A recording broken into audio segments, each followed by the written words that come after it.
ल यहाँ सबैले आयो भनिदिनु त यो ब्लगमा। हाय आमा चाहिँ घरबाट आउनु भएको छ। सो व्हाट्सअप गाइजहरुको welcome back to my new blog. हैन इन्ट्रो चाहिँ दिनै भुलेछु। अनि आमा चाहिँ आउनु भएको छ। आमा चाहिँ ब्लग बनाउनु डराइराख्नु भएको छ कि किन हो? किन डराउनु भएको आमा? के गर्नु बाबु, बुढेसकाल भयो, फेरि सबैजनाले यो टिकटक बनाउन गागिरहेछे। अब बिरामी भएर गा होइन रहेछन् भन्छन् उनीहरूले। आफूलाई गाह्रो भएर आएको, त्यही भएर म डराइरहेको कि। ए अब सबै साथीहरूले टिकटक बनाउन गएको भनेर रिस गर्ने धेरै छन् हामीलाई पनि। त्यही भएर मलाई नबनाऊ जस्तो लागेको छ यो टिकटक होइन ब्लग हो। अनि रिस गर्नलाई चाहिँ रिस गर्न दिनुपर्छ। अनि त्यसो यस्तो भन्दाखेरि अनि मैले चाहिँ नबनाऊ भन्ने सुरु गरेँ। बुहारी नानी पनि नातिसँग बल्ल बल्ल आमाको आउनु भएको, आमा बनाऊ भन्नुहुन्छ। अब बनाउने कसरी, यो बनाएर के हुन्छ त बाबु? अनि टिकटक बनाएर अब त्यही रमाइलो, भ्युअर्सहरूले रमाइलो हुन्छ। खासै रमाइलो त के होला र? अनि के होला र यो बनाएर? खासै काम त केही त हुँदैन, हुन्छ त? काम त हुन्छ नि, पैसा आउँछ। अनि कति पैसा आउँछ छोरो? धेरै धेरै उस के भन्छ अरे, टिकटकमा लाइक हुन्छ, यसमा पनि लाइक हुन्छ, तर यसमा चाहिँ सब्सक्राइब गर्नुपर्छ। गाइज सब्सक्राइब गरिदिनु होला है। खासै धेरै पैसा त चाहिँदैन कि। अब मेरो त अब बाबुहरू पनि धेरै छोरा छन्, 5-5वटा। अब छोरीले कमाएर अलिअलि दिन नि पुगिहाल्छ। खासै मलाई धेरै पैसा त चाहिँदैन। चाहिँदैन, तर अहिले त पुरै सबैको आफ्नै घर छ है। हुँदैछ बाबु, बिस्तार बिस्तार। अब हजुरको 5 भाइ छोरा 1 भाइ छोरी भन्नुभएको थियो होइन? हो बाबु। ल अब जेठो त्यही कान्छासम्म नाम भन्नु त। जेठोदेखि जेठो अब जेठाको नाम त केशव कुमार हो। केशव कुमार मैनाली। माइलो छोराको नाम भन्नु पर्दाखेरि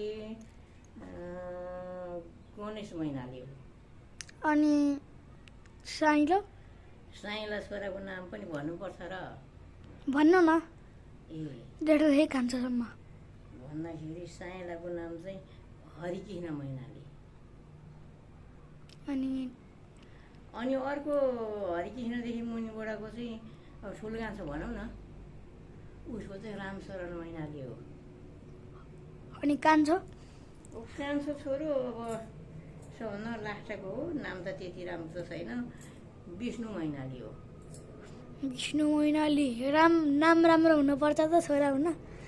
होइन, नाम पनि राम्रै हुनुपर्छ। भगवान्को नाम राखे त अलि राम्रो हो। कता कता त्यो अप्ठ्यारो नाम चाहिँ मलाई चाहिँ राम्रो शरीर त खासै लाग्दैन कि। अनि किन राम्रो भएर बाबु नामहरू राम्रो छ? नाम त सबैको भगवान्को नाम छ। अनि नराम्रो दिदीको नाम चाहिँ सोध्नु भएन त? दिदीको नाम दिदीको नाम पनि के भन्नुपर्छ अरे? लक्ष्मी मैनाली होइन? लक्ष्मी मैनाली। अहिले बिहे भइसक्यो। दिदीको चाहिँ बिहे भइसक्यो। अलि मैनालीपट्टि जाँदैन होला अब चाहिँ लक्ष्मी गिरी भन्नु पर्दाखेरि त्यसै होला। लक्ष्मी गिरी हो अहिले। अनि अरू गाउँमा के छ त नि हालखबर? अनि बुवा सन्चै हुनुहुन्छ? बुवा खोइ बाबु, म आउँदा त सन्चै हुनुहुन्थ्यो। अहिले खासै मलाई त्यति बेला फोनसोन गर्नु पनि आउँदैन। बाबुहरूले सोद्धा त ठिकै छ भन्नुभएको छ। गाउँमा हात्ती आएको थियो अरे त? ए हात्ती त हाम्रो त कति धेरै आउँछ। त्यो केराहरू लगाएको छ बाबुले, त्यो केरा भाँच्ने, धानहरू खाने, अब कसैको घरै लडाउने, अनि धानको बोरा उठाउने, अनि फेरि के भन्छ अरे त्यो बारीतिरको धानहरू मकैहरू बिमा गरिरहेछ, क्षति गरिरहेछ। कसैको घरै लडाछ। अब के गर्नु, हामी त्यसै ठाउँमा पऱ्यो पहिल्यै।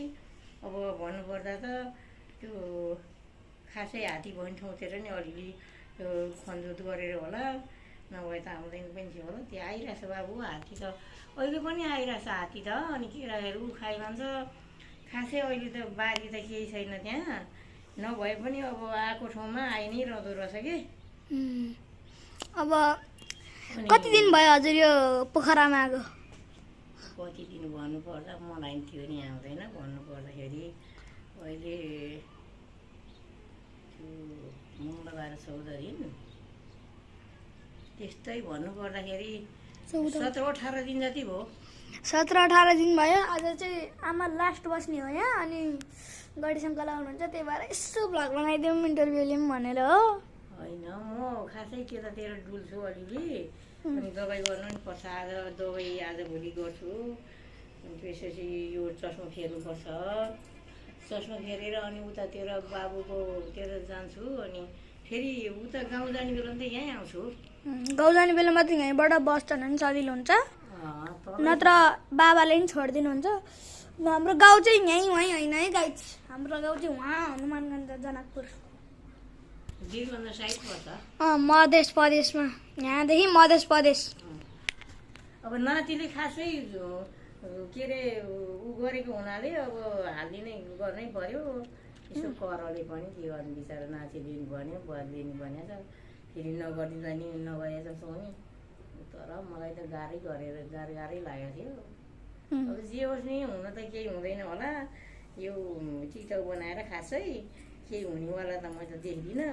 तर भए पनि नभए पनि गरिदिएको बाबुको यसो मन राखेर। अब जसले जे भने पनि आफ्नो बाटोमै लाग्नुपर्छ। अब आजको लागि यति नै गाइज, धेरै भयो यो भ्लगहरू अनि लाइक एन्ड सब्सक्राइब चाहिँ गर्न नभुल्नु होला है। ल बाई बाई।